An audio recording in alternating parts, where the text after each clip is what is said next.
go Mavericks, Mavericks Nation. We are in the middle of the playoffs right now, the first round. The Mavs just played game 2 last night at the Clippers.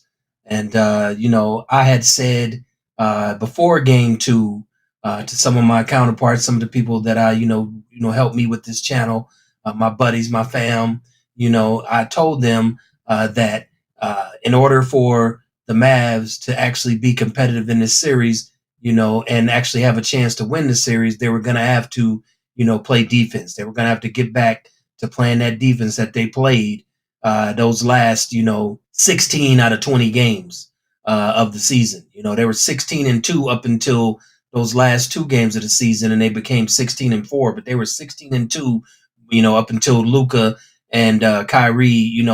They sat them for those last 2 games. But they were 16-2. They had the best defensive efficiency rating in the league in those games when they were 16-2.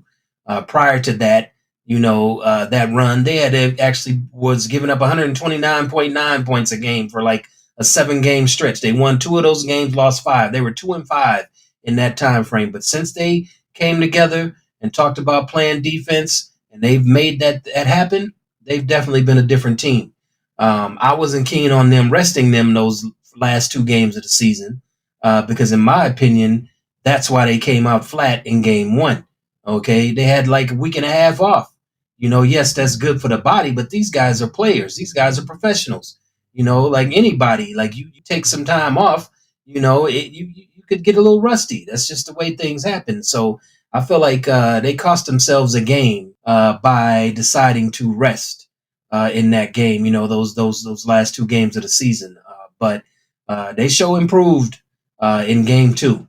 They didn't have their best offensive game, but because they played defense, they were able to neutralize, everything that the Clippers were trying to do. The Clippers shot 36% for the whole game from the field. 36%.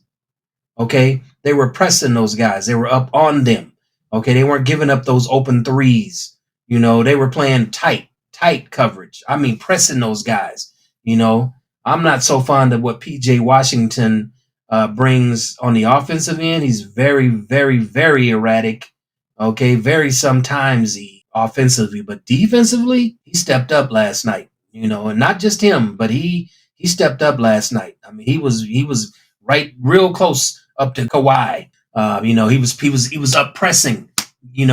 Paul George. He wasn't giving those guys, anything. And it wasn't just him. Luka blocked 2 shots. I can't tell you when I've seen Luka block 2 shots in a game. Okay, so that's where we are with that right now. But again, this channel is again unfiltered, my opinion, and so that's what it's gonna be. And I believe that a lot of you will share in and agree and share in the feelings that I have. But hey, support. Hit the subscribe button. And support. Support a brother. Because I feel like I definitely have something to offer in this space. Appreciate y'all. One love.